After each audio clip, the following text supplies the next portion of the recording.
He's not only CCO at Macro at his day job, he's also the chairman of the SAE committee, where this kind of things is a major topic, as I witnessed just a month ago in Atlantic City. So thank you very much for your presentation, and I hope we can count on you with an update in a year's time. Thank you very much. Next up is Charles Drummond, CEO of Avios. Charles, please.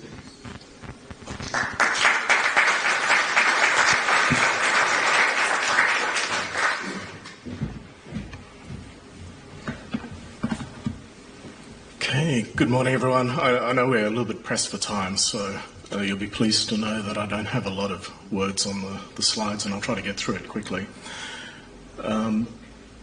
I'm very pleased to say that in the 9 years that I've been attending ULD Care, this is the first time I won't be presenting on EUCR, so it's good to have that one out of the nest, Bob. As Urs introduced, my name's Charles Drummond. Most of you are familiar faces, but for those of you who don't know me, I've recently taken the helm of Avios ULD as CEO. I think this presentation is a good follow-on from what Frank and Dan have presented on, so bringing both the digital tracking and the safety aspect together. So I'm going to be presenting on what we have done as part of our digital program for Smart ULD, which is the detection of lithium battery off-gassing and thermal runaway prior to a full-blown lithium battery fire. So it's a shift from where we've been with containment into detection. Now, I want to premise this presentation by saying this isn't a commercial pitch. We're in the advanced stages of development and testing, and I just want to highlight what we believe is a good application of technology for addressing an industry issue and providing an additional layer of protection in an airline's lithium battery risk management strategy. So I'm going to go through a little bit of background and context. Dan's actually covered a lot of that already and the drive for why we've gone into this development of a detection solution. I'll talk a bit about what we've done with our technology partner eLocate. I've got Martin sitting here in the front. And finally, some applications where we see that this technology can be used. All right, so as Dan has just presented, the industry has done a fantastic job in developing different fire containment products. Many of the OEMs are sitting in the room now, and it's a great achievement that the ULD industry has provided a critical piece of safety equipment to the industry. The challenge in what Dan was talking about is the standards for testing are still evolving. And it's good to see that we are getting to that point where they are going to have a defined Class D test. But in the meantime, the testing that's been done may not necessarily represent the real-world hazards.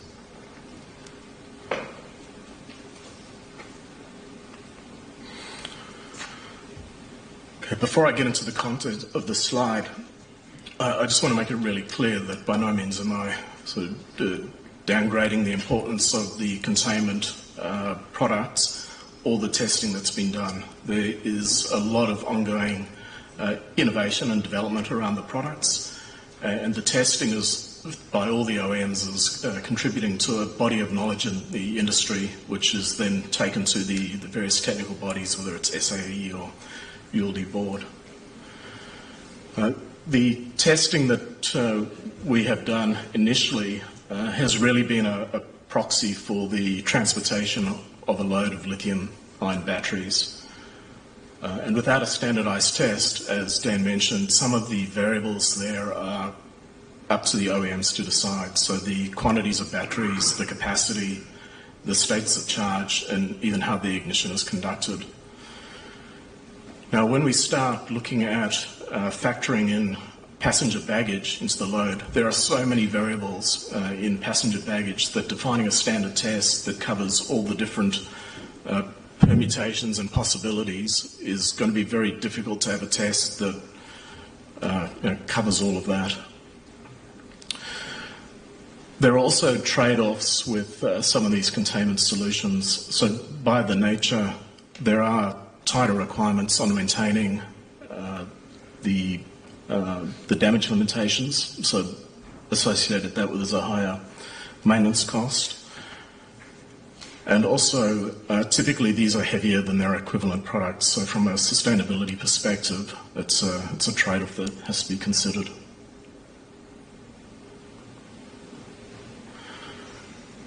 I think Randy presented the FAA trip report maybe 6 years ago or even longer. And as we all know, there's a much higher prevalence of these lithium-ion powered devices in our day-to-day lives. So you can see from the report that there has been a higher incidence and occurrence of reported incidents by airlines, but typically these appear to be mainly in cabin. What we know, both through discussions with our customers and also in the news, is that there are also a number of unreported incidents that happen on ramp with cargo, so prior to the loading of the aircraft. And interestingly, most notably in tropical environments where there's a lot of ambient heat. The image up here is hard to see, but it shows some of the different mechanisms for triggering a battery into thermal runaway. So all of our testing to date has been through what's called here thermal abuse. So it's having an ignition source to heat the battery to trigger the event.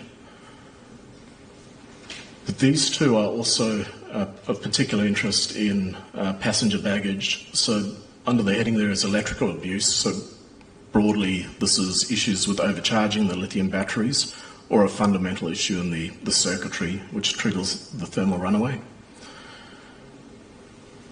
And then the mechanical abuse, which I'll go into next.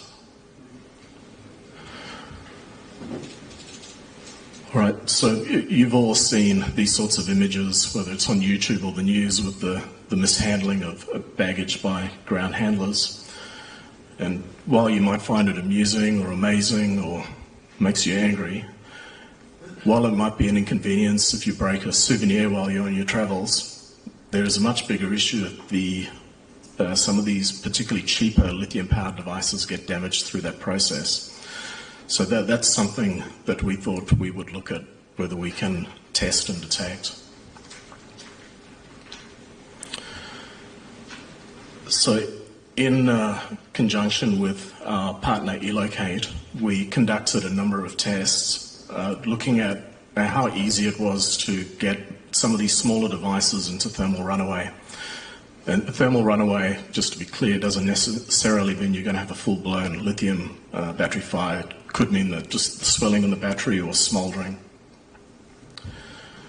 So what we did is we tested these devices with a weight on top of the device, around 10 kilos, and also in representative baggage, so backpacks, soft luggage, but also hard-shelled baggage, because we wanted to see if we could detect through the hard-cased baggage. So as you can see there, we conducted 200 of these drop tests, and in every one of those drop tests, we were able to trigger some form of thermal runaway. The way that we detected it was we had an array of different detection sensors in a container,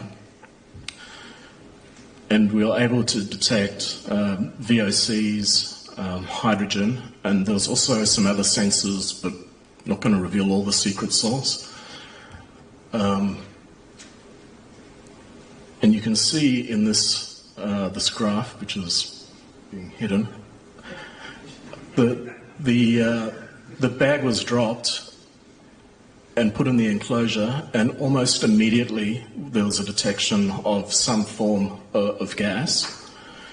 And then there was a period of 90 minutes where the gases kept on being detected, and then at this point here going into you can see it was a temperature increase, so whether it's a smouldering or just a general increase in heat in the container, and then leading into smoke and fire.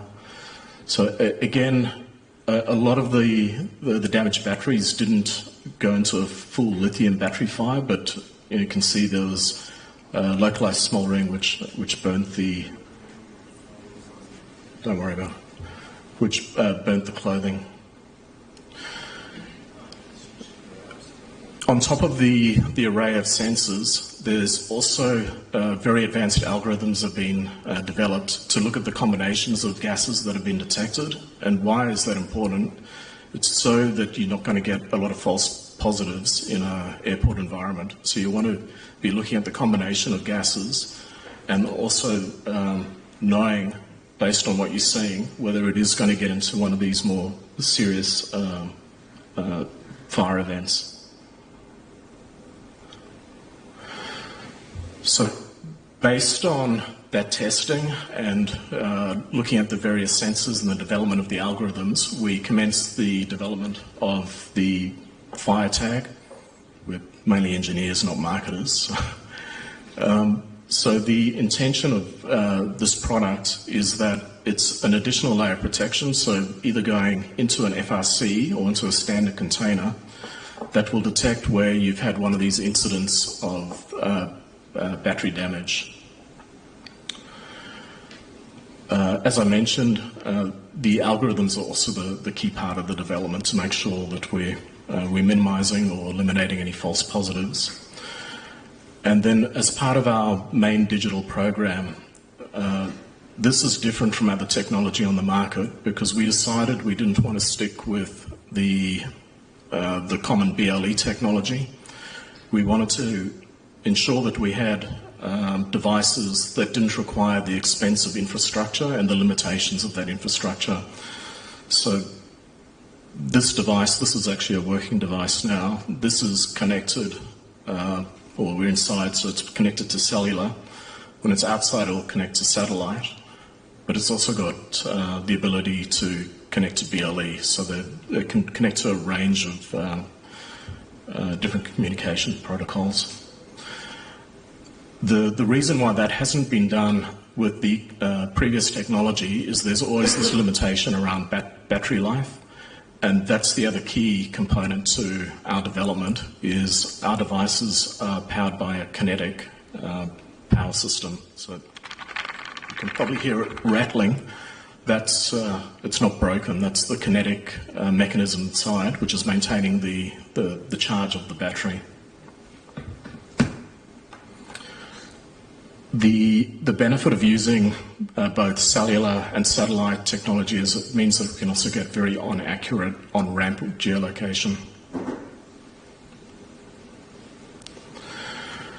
So where we see that this could be used, and again, we don't have a product that is ready for market. We're doing field testing and final development at the moment. But we see that if this is fitted into a ULD, and it detects the off-gassing of a lithium battery, it will send an alert to the ground handler saying, in this specific ULD, at this location, there is something happening which needs to be investigated. And based on the algorithms, we've got different levels of hazards that need to be checked. So yes, maybe it's just detecting a damaged lithium battery, or potentially something more serious is going on. It's seeing smouldering, it's detecting a heat rise in the container.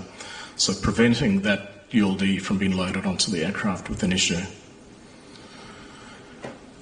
Like all of these types of devices, they do go into flight safe mode when they're on the aircraft, so it will switch off the modem for the cellular connection. But because of the satellite connection and because of BLE, potentially this could also be used to detect a lithium battery event inside an aircraft. But of course that needs to go through quite rigorous airline approvals.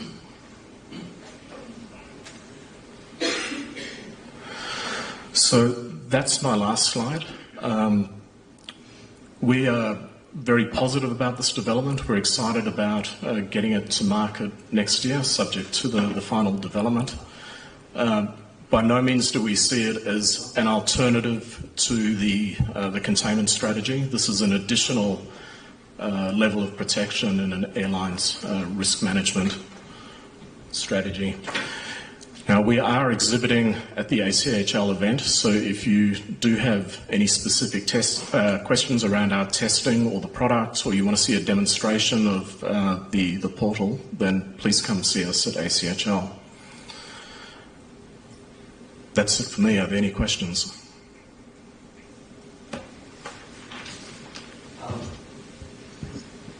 When you're talking about changing temperature in the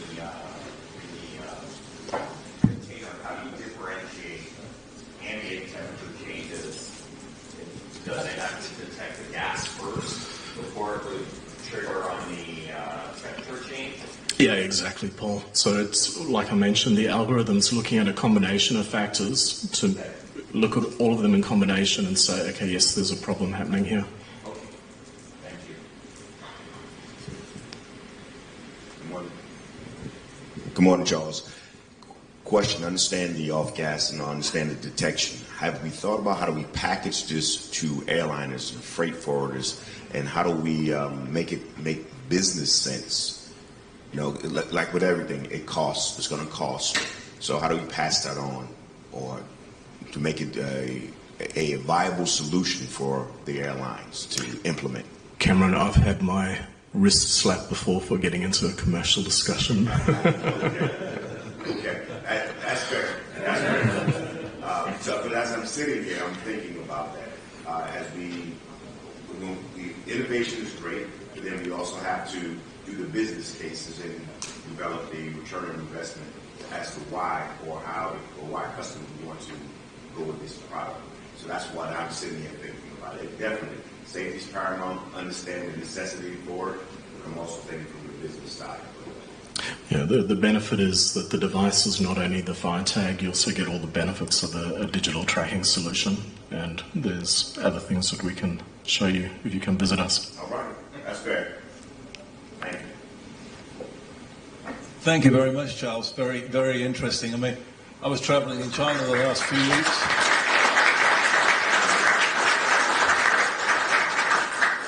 And in China, if you leave a battery device, a power pack in your checked baggage, your baggage will be rejected, 100%. I mean, they are just they take hard line. But what I just like to make more of. I was just sitting here listening to two fascinating presentations addressing this issue, and I remember in the aftermath of the UPS Dubai accident, the FAA, I think it was, came up with some forecasting that told us that there was going to be something like 16 mid-air 747 freighter fires in the next 10 years or something. Well, it hasn't happened. There's been a couple on the ground. But I think it's interesting for the whole industry to ask themselves the question, did we just get lucky? Or are some of the steps that are being taken, like FRCs and all these things? And I think the ULD community can actually pat itself on the back for putting time and effort and energy into addressing this incredibly important safety issue. So yeah, I think we're doing the right stuff here. Okay, thanks.